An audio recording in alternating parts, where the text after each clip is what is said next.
हे guys, welcome back once again. दोस्तों, आज की कहानी जो एक्सप्लेन करने जा रहे हैं वो असल में इस साल में आई सबसे बेहतरीन कहानियों में से एक है। जी हाँ, हम बात कर रहे हैं द मैग, दुनिया की सबसे बड़ी शार्क जिसने हर तरफ तबाही मचा दी।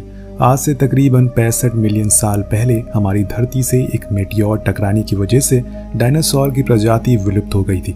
लेकिन उस समय एक मेगलाटॉन नाम की दुनिया की सबसे बड़ी शार्क जिंदा बच गई और आज भी वो समुद्र के नीचे एक परत के नीचे रहती है जहां पर किसी आम इंसान का जाना असंभव है। लेकिन कुछ ऐसे साइंटिस्ट हैं जो वहां तक पहुंच चुके हैं जिनके बारे में आज हम बात करेंगे। शुरुआत में हम जोनस नाम के आदमी को देखते हैं जो कि कार्गो शिप में घुसा है।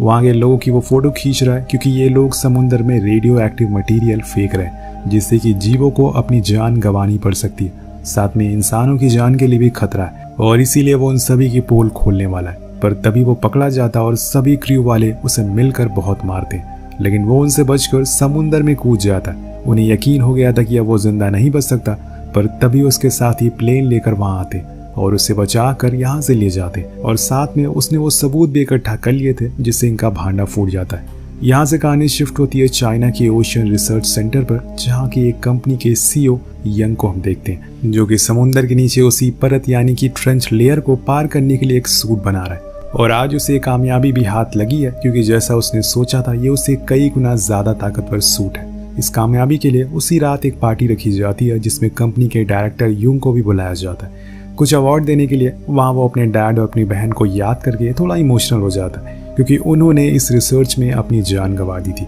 उनका सपना था कि वो नीचे उस परत उस लेयर को पार करके समुद्र को और ज़्यादा एक्सप्लोर करें, जिसे ये लोग ट्रेंच कहकर पुकारते हैं। कुछ लोग वहाँ पहुँच गए थे लेकिन उन्हें इस बात का अंदाज़ा नहीं था कि आज वहाँ पर कई गुना बड़े जीव भी मौजूद हैं और अच्छे सूट ना होने की वजह से वो उन दोनों को मार डालते हैं। पर यहाँ पर उसकी बहन की बेटी क्लारा जिंदा बच गई जिसे युंग ने ऊपर लेकर आ गया और उसके बाद उसने ये रिसर्च स्टार्ट करना शुरू कर दी।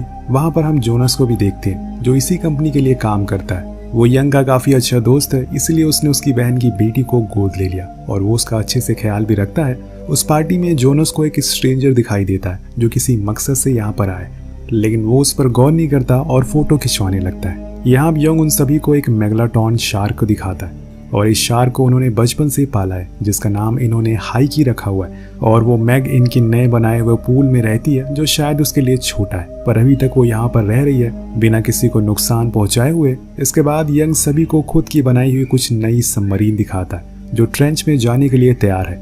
इससे पहले आज तक ऐसा कुछ नहीं बना, लेकिन क्या वहां जाना इतना आसान है? कुछ दिनों के बाद क्लारा जो कि यंग की भांजी है वो जोनस से कहती है कि उसे भी उनके साथ नीचे ट्रेंच पे जाना है, लेकिन वो ये कहकर मना कर देता है कि तुम अभी बहुत छोटी हो वहां जाने के लिए। और इसी दौरान हम बाहर पूल में यंग को हाइकी के साथ देखते हैं। वो उसे इंस्ट्रक्शन देने की कोशिश कर रहा था और उसके लिए एक बटन दबाता है। ये देखकर सभी लोग फौरन उस रूम में आते हैं और जोनस यंग को फौरन वहां से बाहर आने को बोलता है क्योंकि अब हाइकी बड़ी हो चुकी है। पर वो नहीं सुनता और किसी इंसान को देखकर वो मैग तेजी से उसकी तरफ बढ़ना शुरू करती है और पल में ही वो अपना विशाल जबड़ा खोलती है और बूम, सब कुछ खत्म। सभी को लगता है कि यंग जा चुका है, लेकिन शुक्र है कि ऐसा नहीं हुआ क्योंकि वो सही समय पर वहां से बचकर निकल गया। अब जोनस इस बात को लेकर उसे बहुत सुनाता है, पर वो कहता है कि मैंने इसे बचपन से ट्रेन किया और इसे मेरे इंस्ट्रक्शन को फॉलो करना पड़ेगा। पर जोनस का मानना था कि वो एक मैग है, दुनिया की सबसे विशाल शार्क जो किसी भी समय अपना मूड को बदल सकती है और फिर हम कुछ नहीं कर पाएंगे। लेकिन यहाँ यंग उससे कहता है कि मुझे लगता है कि कुछ होने वाला है क्योंकि बड़े दिन से हाइकी कुछ सही बिहेव नहीं कर रही है। उधर हम क्लारा को देखते हैं जो हाइकी के पास जाती है और उससे कहती है कि क्या तुम अपनी माँ को मिस कर रही हो?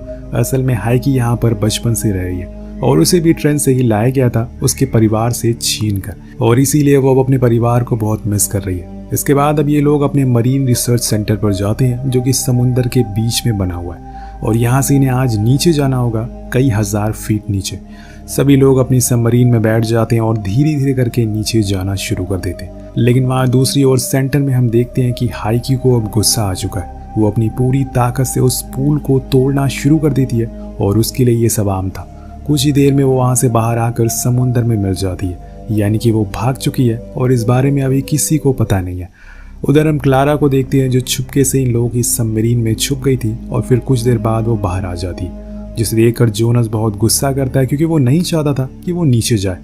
पर यंग के कहने पर वो मान जाता है और इतनी देर में उन्हें पता चल जाता है कि उनका पीछा अब हाइकी कर रही है क्योंकि वो अब भाग चुकी है। रिसर्च सेंटर वालों को तो यकीन ही नहीं होता कि वो ऐसा कैसे कर, क्योंकि ये पॉसिबल है ही नहीं। लेकिन अब वापस जाने का समय नहीं है और इन्हें कैसे भी करके ट्रेंच को पार करना होगा। तो जॉनस स्पीड तेज करने को बोलता और फिर सभी लोग तेजी से उस ट्रेंच के नीचे चले जाते हैं, जो कि एक लेयर बनी होती है। और यहाँ आकर इन्हें सारी मैग दिखाई देती है। ये मैग इस ट्रेंच को पार करके ऊपर नहीं जा सकती। सभी उन मैग को देखकर हैरान थे, क्योंकि वो कभी भी झुंड में नहीं होती थी। लेकिन तभी यंग देखता है कि कुछ मैग आपस में खेल रही है, जिससे वो समझ जाता है कि ये समय इन मैग का संभोग करने का है। इसलिए हाइकी इतना परेशान हो रही थी। अब ये लोग अपनी आधी से ज्यादा लाइट बंद कर देते हैं ताकि कोई भी जीव इन पर आकर्षित ना हो। और ये दुनिया के पहले इंसान है जो इस जगह पर पहुंचे हैं। इन्होंने एक नई जगह को एक्सप्लोर किया है जो यंग की बहन भी नहीं कर पाई थी।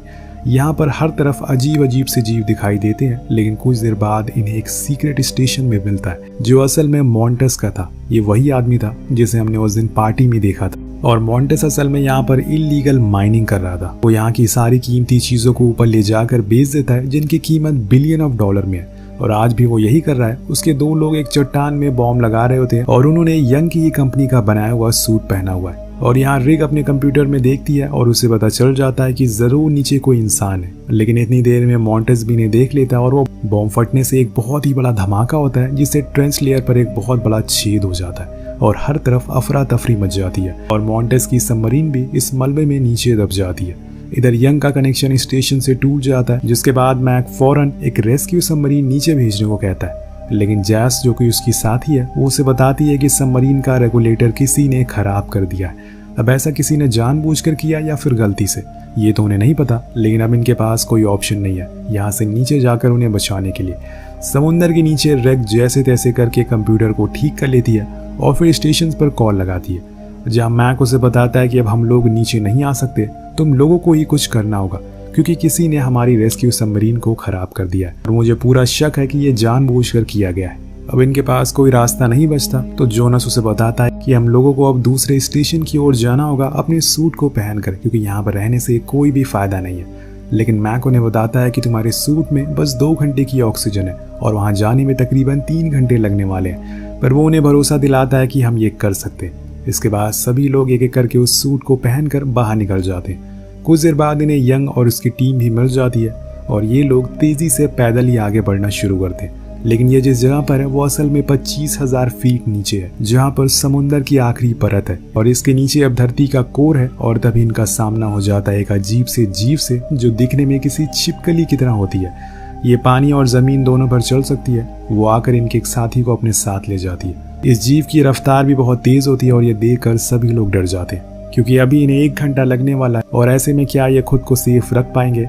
लेकिन इतने में उन छिपकलियों का झुंड आकर इन पर हमला कर देता है और इस बारी रिक सभी को भगा देती है, क्योंकि उसने फ्लेयर को जला दिया था। लेकिन ये स्टेप इनके लिए खतरा बन सकता है, क्योंकि लाइट से मैग इनकी ओर आकर्षित हो सकती है। और ऐसा ही होता है, वो अचानक से आकर इनके एक साथी को खा जाती है और दूसरे साथी का हेलमेट तोड़ देती है। पर अभी वो जिंदा थी, इसलिए वो लोग फौरन स्टेशन के पास जाने लगते हैं, जो कि थोड़ी ही दूरी पर था।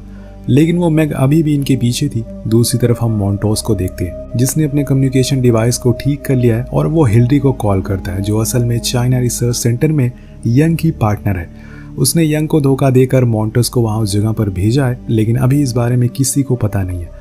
उधर सभी लोग अब फौरन स्पॉट में घुस जाते हैं, लेकिन अंदर जाने पर उस घायल हुई लड़की का हेलमेट टूट जाता है और प्रेशर की वजह से उसका पूरा सर फट जाता है। अपने लोगों को मरते हुए देखकर यंग को बहुत बुरा लगता है, पर ये सब किसने किया ये अभी किसी को पता नहीं है। लेकिन वो अब स्टेशन के बारे में पता लगा कर रहेगा। इसके बाद सभी लोग अंदर जाते हैं, जहाँ पर उन्हें कुछ रॉ मटेरियल मिलते हैं, जिनकी यहाँ पर खुदाई हो रही थी। उन सभी को देखकर यंग उन्हें बताता है कि इसका इस्तेमाल न्यूक्लियर हथियार बनाने में किया जाता है और इसे एक पत्थर की कीमत $2 बिलियन है। अब सभी ये देखकर हैरान हो जाते हैं। इतने में क्लारा स्टेशन से कांटेक्ट करती है, जिसमें जेस सभी को बताती है कि तुम्हें अपने कंपाउंड में जाना होगा, जहां पर तुम्हें 2 पॉड्स मिलेंगे जिससे तुम बाहर आ सकते हो। और सब लोग उस ओर जाना शुरू कर देते हैं। बीच में यंग को खुद के बनाए हुए सूट भी मिलते हैं, जिससे वो हैरान था कि ये सूट यहाँ पर कैसे पहुंचा। खैर, अब ये लोग उस कंपाउंड में पहुंच जाते हैं, जिसके बाद जैसे उस जगह के सभी गेट को बंद कर देती है, क्योंकि अब वो इन्हें बहुत बड़ा झटका देने वाली थी। वो सभी को अपनी सच्चाई बता देती है कि ये माइनिंग उसी का काम है। असल में वो जोनस को कहती है कि हमारी तरफ आ जाओ, तुम्हें बहुत पैसे मिलेंगे। अब यहाँ पर जोनस उससे कहता है कि हम लोग इतने सालों से साथ काम कर रहे हैं, तुम ऐसा कैसे कर सकती हो। लेकिन वो कहती है कि पैसे का नशा हर रिश्ते को भुला देता है। मैं रेक को ये मौका देती हूँ, तुम्हें अपनी जान बचानी है तो जोनस के सीने में गोली मारनी होगी, और अगर ऐसा तुमने अगले 10 मिनट में नहीं किया तो दोनों ही पॉड यहाँ से रिलीज कर दूंगी मैं। वो कोशिश तो बहुत करती है लेकिन उसे धोखा नहीं दे पाती, जिसके बाद क्या होना था, एक एक करके दोनों ही पॉड यहाँ से निकल जाते हैं और अब ये पूरी तरह से यहाँ पर फंस चुके हैं। जिसके बाद उन्हें बस हिलरी का कॉल आता है, जिसे यंग देखकर सब कुछ समझ जाता है कि इसने फंडिंग की आड़ पर ये सब करना शुरू कर दिया, और इसीलिए वो गुस्से में डिवाइस को तोड़ देता है। लेकिन उधर हिलरी जेस को बताती है कि मैंने एक टीम भेज दी है माना 1 पर हमला करने के लिए, तब तक तुम इन सभी को मार दो। तो वो स्टेशन के फिल्टर को खोल देती है, जिससे वहां पर पानी भरना शुरू हो जाता है। ये सब देखकर क्लारा बहुत ही ज्यादा डर गई थी। अब वो उसे गले लग जाती है, लेकिन यहाँ जोनस कहता है कि अभी भी उम्मीद है, अगर मैं कंपाउंड में जाकर डोर को खोल दूं तो ये सारा पानी बाहर जा सकता है। तो रिक कहती है कि हाँ ये मुमकिन तो है, पर इसके लिए तुम्हें अपनी नाक में दबाव बनाना पड़ेगा, जैसे मछलियां करती हैं, तभी तुम ज्यादा देर तक सांस ले पाओगे। वो तैयार हो जाता है और जाकर चेंबर में खुद के अंदर दबाव बनाने लगता है, जिससे उसकी नाक से खून भी आना शुरू हो जाता है। लेकिन वो सही मौके पर वहां से बाहर आ जाता है और उस कंपाउंड तक पहुंच जाता है। पर यहाँ पर उसकी मुलाकात मॉन्टेस से होती है, जो उसे कहता है कि क्या तुम मुझे पहचानते हो, मैं वही हूँ जिसकी शिप तुमने पकड़वाई थी और तुम्हारी वजह से मुझे जेल में रहना पड़ा, लेकिन आज तुम मेरे हाथ आ गए हो और अब मैं तुम्हें छोड़ने वाला नहीं हूँ। लेकिन तभी यहाँ पर जोनस को भी होश आ जाता है, जिसके बाद उन दोनों में भयंकर लड़ाई होती है। वहाँ दूसरी ओर पॉड वाले एरिया में अब पानी भरना शुरू हो गया था। तीनों लोग अब एक दूसरे का हाथ पकड़कर बस गॉड से प्रे कर रहे थे कि किसी तरह से जोनस उन्हें बचा ले, और यहाँ मॉन्टेस जोनस का पीछा ही नहीं छोड़ रहा था। पर समय रहते ही वो उस पर एक रॉड से हमला करता है, जिससे वो बेहोश हो जाता है, और इतने में वो जाकर बटन को प्रेस कर देता है, जिससे गेट खुल जाता है और सारा पानी कंपाउंड में आ जाता है। पर यहाँ क्लारा पानी में डूबने की वजह से बेहोश हो जाती है, जिससे जोनस फौरन उसे CPR देता और होश में लाता है। अब इसके बाद ये लोग उस पॉड के पास जाते हैं जिसे मॉन्टेस यहाँ पर लाया था, पर अगर ये ऊपर गए तो मैग इन पर हमला कर सकती है। इसलिए यंग को एक आइडिया आता है, वो बाहर जाकर स्टेशन की सारी लाइट जला देती है, जिससे सारी मैग इन पर हमला कर देती है और ये मौके का फायदा उठाकर यहाँ से बाहर निकल जाती है। ऊपर आते समय ये लोग देखते हैं कि ट्रेंच की लेयर में छेद हो गया है, तो यंग कहता है कि कुछ दिनों में ये अपने आप भर जाएगा। पर यहाँ हम उस ट्रेंच से एक बड़ी सी ऑक्टोपस को बाहर आते हुए देखते हैं और वहाँ मॉन्टेस भी ऊपर आ जाता है। यहाँ हम ये लोग ऊपर स्टेशन पर पहुंच जाते हैं। तब तक वो हिलरी के भेजे हुए गुंडे भी वहाँ पहुंच चुके थे। अब उनका काम था इन लोगों को ढूंढ ढूंढ कर मारना, लेकिन डीजे और मैक बड़े ही चालाकी से उनसे बचकर बाहर आ जाते और फिर पानी में कूद कर जहाँ वो दोनों डेक पर चढ़ जाते हैं। ऊपर जाते ही उन्हें वो लोग पकड़ लेते हैं, पर इतने में वहाँ जोनस आकर उन्हें बचा लेता है। यहाँ मॉन्टेस को भी देखते हैं, जो कि ऊपर आ चुका था, और वो जाकर सीधा जेस से मिलता है। अब यहाँ हमें पता चलता है कि ये दोनों एक दूसरे से प्यार करते हैं। जेस उसे बताती है कि जोनस और उसके लोग ऊपर आ चुके हैं और अब हमें सतर्क रहना होगा। उसी दौरान हम देखते हैं कि 3 मैग उस ट्रेंच लेयर से बाहर आ गई। अब वो रिसर्च सेंटर पर हमला कर रही हैं, लेकिन जेस हिलरी को बताती है कि ये पूरा स्टेशन मैग प्रूफ है और हमें कोई खतरा नहीं है। लेकिन तभी एक मैग आकर उसे खा जाती है और सारी चालाकी निकल जाती है। मॉन्टेस जैसे तैसे वहां से भाग जाता है। इधर हमें पता चलता है कि ये लोग अब वहां से एक बोट में बैठकर भागने लगे। उनके आसपास एक मैग घूम रही थी। वो बिना आवाज करे आगे बढ़ रहे थे, इसलिए मैग को पता नहीं चलता, लेकिन उनके पीछे आ रहे गुंडे बोट के इंजन को स्टार्ट कर देते, जिससे कि वो पल भर में ही मैग उनके चीथड़े उड़ा देती है। उधर ये लोग अब फौरन तेजी से सबसे करीबी आइलैंड की ओर जा रहे थे, लेकिन वहां हम देखते हैं कि उनसे पहले ही हिलरी और मॉन्टेस वहां पहुंच गए, क्योंकि उन्हें किसी भी तरह से जोनस को मारना था। और यहाँ फन आइलैंड पर सभी लोग एंजॉय कर रहे थे, लेकिन तभी कुछ अजीब सी हलचल होना शुरू हो जाती है। सारी डॉल्फिन उछल कर किनारे पर आ जाती हैं और भागने लगती हैं। इधर अब जितने भी गुंडे थे उन पर वो छिपकली हमला कर देती है, क्योंकि वो भी बाहर आ चुकी थी, जिससे वो उन पर गोलियां चलाना शुरू करते हैं, जिस वजह से वो जगह पर भगदड़ मच जाती है। और इतने में वहाँ जोनस की टीम भी पहुंच जाती है। वो सभी लोगों को अंदर भागने को कहती है, क्योंकि पीछे हम देखते हैं कि 3 मैग एक साथ तेजी से इस ओर आ रही है। वो रास्ते में जितनी भी लोग मिल रहे थे उन्हें खत्म करती जा रही थी। अब यहाँ एक लड़का जो कि अपनी गर्लफ्रेंड को प्रपोज कर रहा होता है, लेकिन तभी वो लड़की अचानक से न जाने कहाँ गायब हो जाती है। अब आपको बताने की जरूरत नहीं है कि ये काम कौन कर सकता है। कुछ ही देर बाद वहाँ एक मैग आती है और उस पूरी बोट को ही खा जाती है। अब आप समझ गए होंगे कि ये मैग कितनी विशाल और ताकतवर है। अब हम हिलरी को देखते हैं, जो अपने हेलीकॉप्टर में बैठी होती है, लेकिन इतने में वहाँ छिपकलियाँ उस पर हमला कर देती है और उसे घसीट कर अपने साथ ले जाती है। उधर जोनस को एक जेट स्काई दिखता है, जिसे लेकर वो उन मैग को रोकने के लिए जाता है। अब वो पहली वाली मैग को तो धमका कर डरा कर वहां से भगा देता है, लेकिन दूसरी वाली से लड़ना आसान नहीं था। वो उस पर लगातार वार करी थी, पर सही तरकीब लगाकर जोनस उसके मुंह में वो बॉम्ब फेंक देता है, जिससे कि वो मारी जाती है। पर अभी भी एक मैग बची है, जो सबसे ज्यादा खतरनाक है। इधर यंग और मैक दोनों एक स्टोर रूम में पहुंचते हैं जहां पर वो कुछ सामानों को इकट्ठा करने लगते हैं ताकि वो उसे बॉम्ब बना सके। पर यंग सही समय पर वो बटन दबा देता है जिससे कि गेट खुल जाता है और वो छिपकलियां सभी गुंडों को वहां आकर खा जाती और इसी का फायदा उठाकर वो वहां से भाग जाते। अब बाहर आकर डीजे हेल्प के लिए कॉल भी कर देता है। उधर यंग और मैक दोनों ही हेलीकॉप्टर चुराने के लिए जाते हैं, पर वहां पर कई सारी छिपकलियां मौजूद थी जिनका ध्यान यंग भटकाता है कि वो हेलीकॉप्टर को ले सके, और ऐसा करने में उसे काफी मुश्किल भी होती है क्योंकि फ्यूल खत्म हो चुका था। पर यंग जैसे तैसे करके उसमें फ्यूल भरता और फिर ये लोग उन छिपकलियों को जलाकर वहां से उड़ जाते। उधर जोनस अब तीसरी मैक को मारने के लिए जाता है, लेकिन यहाँ मॉन्टस उसे देख लेता है और उस पर गोलियां चलाना शुरू कर देता है जिससे कि उसके हाथ से वो बम गिर जाता है। और वहाँ किनारे पर क्लारा एक लेडी की मदद के लिए जाती है और तभी वो जायंट ऑक्टोपस वो अब ऊपर आ चुका था और वो उस हेलीकॉप्टर को पकड़ लेता है, जिस वजह से यंग को ऊपर से ही छलांग लगानी पड़ती है। उसके हाथ से वो बॉम्ब भी दूर जाकर गिर जाता है, लेकिन मैक अभी भी उस क्रैश हुए हेलीकॉप्टर में फंसा हुआ है। उधर दूसरी ओर वो मैक अब जोनस के पीछे हाथ धोकर पड़ी हुई है और अब तो उसके पास कोई हथियार भी नहीं है। इतने में वहां पर मॉन्टेस भी आ जाता है और उन दोनों में लड़ाई होना शुरू हो जाती है। जोनस को एक गोली भी लगती है और उस खून की वजह से वहां पर एक मैग आ जाती है। उसने अब मॉन्टेस को देख लिया था, वो मॉन्टेस को ऐसे खाती है जैसे कुछ हुआ ही ना हो। इधर ऑक्टोपस तबाही मचा रहा था, लेकिन सही मौके पर वहां पर क्लारा उसे वो बॉम्ब अंकल को दे देती है जिससे वो नीचे जाकर उसके पेट में लगा देता है। यहाँ हम उस ऑक्टोपस का असली साइज देख पाते हैं जो कि बहुत ही विशाल था। अब उस बॉम्ब के फटने के बाद वो मरता नहीं है, लेकिन तभी वहाँ एक मैग आ जाती है और उन दोनों के बीच में लड़ाई हो जाती है। इसी का फायदा उठाकर यंग घायल हुए मैक को बचाने के लिए हेलीकॉप्टर के पास जाता। अब यहाँ पे क्लारा जोनस को बताती है कि वो दोनों वहाँ पर फंसे हुए, इसलिए वो उन्हें बचाने के लिए जाता है, पर इतने में वो एक लौती मैग उनके पीछे आ जाती है।